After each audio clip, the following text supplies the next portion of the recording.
अति सहजरे क्षीर रे तैयारी ए मिठाटी जदि आपण माने केबे बनेई नाहंती ताले गोटे थर निश्चय बनातु। एते टेस्टी लागिबो जे खाइबा पाई मार्केट रो दामी दामी मिठा मध्य या आगरे फीका पड़ी जिवो। नमस्कार मामा किचन ओडिया को आपण मानको अनेक अनेक स्वागत। आज ये मिठा पाई प्रथम आमको क्षीर दरकार। एठी मु 1 लिटर क्षीर नेइची। एबे आम कौन करबा ना गोटे हांडी बसई दबा, अल्प आमे पानी दे दबा। पानी आमे एथि पई देले क्षीर हमर तळु बिल्कुल लागिबोनी। एबे आमे क्षीर को दे दबा। ए मिठाटी बनेइबा अति सहज, घरे थिबा अल्प किछि जिनिस को नै ए मिठाटी बनेइ हेइ जिवो। एबे आमे कौन करबा ना क्षीर को फुटिबा पई दबा। क्षीर आमर एठी भल भाव फुटी आसलानी। एबे आमे देई दबा गोटे लेंबूर रस। लेंबू रस जगह आपण माने भिनेगार देई परिबे, दही मध्य देई परिबे, जोटा आपण मान पाखरे थिबो आपण माने देईकी एई भला भाव छेना टिके छिड़ेई परिबे। लेंबू रस देई साला परे आमे गैस रो फ्लेम को ऑफ करिकी एमिति बुलेई नै जिबा टिके क्षीर को खड़िका सहाय्य रे छेनाटा हमर छिड़ी जिवो। एमिति बनेले कोन हबो ना छेनाटा एकदम सॉफ्ट रहिबो। एबे आमे कौन करिबा ना छेनाटा को छांकी नहीं जिबा। जेकोसी स्टेनर हो बा छंका हो जेउथरे आपण मानकु सुविधा हबो ए छेना को आपण माने छांकी पारिबे। छेना को संगे संगे छांकी सल्ला परे कौन करिबा ना अल्प पानी देके छेना को आमे धोई नहीं जिबा। लेंबू देके आमे छेना को छिड़ेइथिले तो बिल्कुल लेंबूर स्मेलटा हमर रहिबोनी। तो आपण माने चाहिले कपड़ार मध्य बांधी की चिपुड़ी की नहीं पारिबे, किंतु एमिति भी नहीं गले छेनाटा को बिल्कुल भी छेना रे पानी रहिबोनी। 4 रु 5 मिनिट हम ताऊ छाड़ी दबा। तो सही टाइम भीतर एटी गोटे मिक्सर जार मु नहीं जाइए। तापर एबे आमे देई दबा 5 बड़ चमच चीनी, 2टा ग्रीन गुजराती। भल भाव ताको गुंड करके आमे नहीं आसीबा। गुंड करके चीनीटा को नेले कौन हबो ना मिठार बाइंडिंगटा भल ही आसीबो। तापर एबे हम कौन करबा ना छेनारो हमर पानीटा बाहरी जाइए। गोटे बड़ बाउल ले छेना को आमे देई दबा। छेना जगार आपण माने पनीर मध्य नहीं पारिबे। पनीर की ग्रेट करके नहीं गले मिठाटी बढ़िया भाव में बनिबो। तो एबे आमे कौन करबा ना ए छेनाटा को भल भाव टिके भांगी नहीं जिबा। तो आपण माने चाहिले हाथ रे मध्य चकटिकी छेनाटा को नहीं पारिबे। अधिक एकदम गुंड करबा ने छेनाटा को आमे हल्का भांगी नहीं जिबा। एबे आमे देई दबा 1 कप क्षीर। ग्राम्स रे कहले क्षीर हमर 200 ग्राम। चीनी गुंड को देई दबा। गोटा चीनी देले कौन हबो ना टिके भल बनिबोनी हमर मिठाटा। एमती गुंड करके देई देला माने मिठाटा हमर भल बनिबो। तो तापर एबे हम कौन करबा ना गोटे बड़ चमच घी देई दबा। घीर बास्ना और फ्लेवर दुईटा जाक ही आसीबो ए मिठारे। सबको आमे भल भाव रे आउ थरे मिसेई के आमे घोळेई नै जिबा। क्षीर घी चीनी गुंड हमर भल भाव रे मिसी जिवो।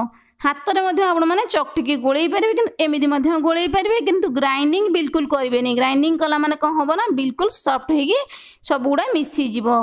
तो एबे हम कोन करबा ना गोटे पैन नै जिबा। पैन गरम हो गला पर गोटे बड़ चमच चीनी दे दबा। चीनी के आमे एथि पई देले चीनीटा टिके कारामलाइज कर नै गले मिठाटा टिके भल देखा जिवो। 2 रु 3 मिनिट छाड़ी दबा। 2 रु 3 मिनिट पर चीनीटा हमर मेल्ट हे आसलानी। टिके आमे खड़िका रे भल भाव रे गोळेई नै जिबा। छेना बैटर को एबे देई दबा। गैस रो फ्लेम को मीडियम रखी के आमे भल भाव रे टिके गोळेई नै जिबा। एमितिरे भी मिठाटी बनेबा अति सहज। समस्त ए मिठाटी को बनेई पारिबे। एमितिरे भी ए मिठाटी रे हमको अधिक किछि जिंस दरकार पड़िबोनी। अल्प जिनिस रे आमे बनेइबा। गोटिए साइड रे जदि आपण माने चा पिउथिबे आउ गोटे साइड रे मिठाटी के बनेई नै जिबे। एकदम सहज बनेइबा प्रोसेस। भल भाव रे एठी हम टिके गोळेई नै जिबा 3 रु 4 मिनिट पर्यंत। 3 रु 4 मिनिट पर मिठार हमर कलर चेंज हे गेला। आउ 2 मिनिट हम गोळेई नै जिबा। आउ 2 मिनिट पर ए मिठाटी हमर हे गेलानी। गैस रो फ्लेम को हम ऑफ कर नै जिबा। ए मिठाटा को गोटे आमे प्लेट रे देई दबा। जेकोसी पूजा पर्वाणी रे आम हाथ रे अधिक टाइम न थाए मिठा बा पिठा बनेबा पई, किंतु जेकोसी पूजा पर्वाणी हो मिठा पिठा बिना तो संपूर्ण अधूरा। सेई टाइम रु अल्प टाइम आमे बाहर करिक ए भला मिठाटिए बनेई परिबा। तो एबे आमे कोन करिबा ना स्टेचुला रे टिके भलो भाव रे सेट कर नै जिबा मिठाटी को। आपण मान चाहिले कैटल ले मध्य देकी सेट करि परिबे। सांगे सांगे दे देले कौन हबो ना गरमा गरम मिठा अछि हमर भल भाव रे सेट हे जिवो। याकु एबे आमे 1 घंटा पर्यंत छाड़ी दबा भल भाव रे ठंडा हवा पई। नल नै कौन करिवे ना फ्रिज रे मध्य मिठाटी को रखि परिबे 10 रु 15 मिनिट पर्यंत।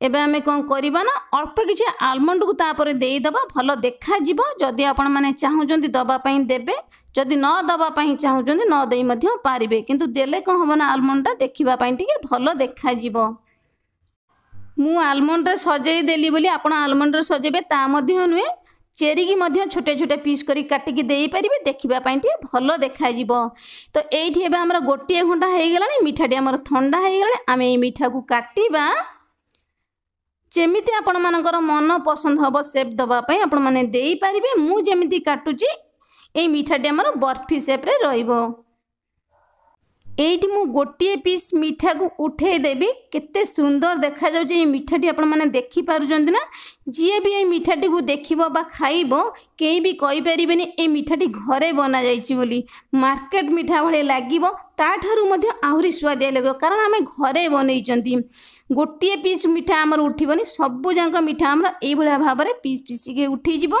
जदि आपण माने भाग माप सहित बनेइबे मिठाटी एई भलिया भाबरे परफेक्ट बनिबो छुआठू बड़ समस्त को पसंद आसीबो जे माने बिल्कुल भी मिठा बनेई नहांती गोटिए थर रे मिठाटी परफेक्ट बनिबो तो आपण माने भाग माप सहित बनेइबे तेबे मोर प्रिय दर्शक बंधु भिडियोटी की स्किप न करी फुल वॉच करिवे फुल प्रोसेस रे बनेइबे खाइबे आ समस्त खुआइबे आजिर ए मिठा रेसिपीटी आपण मानकु केमिति लागिला छोटिया कमेंट करबा पई बिल्कुल भूलिबेनी तेबे आज पई रहिबी नमस्कार पुणी आमे देखा बा नुआ रेसिपी सहित नुआ गोटे सुंदर भिडियो रे।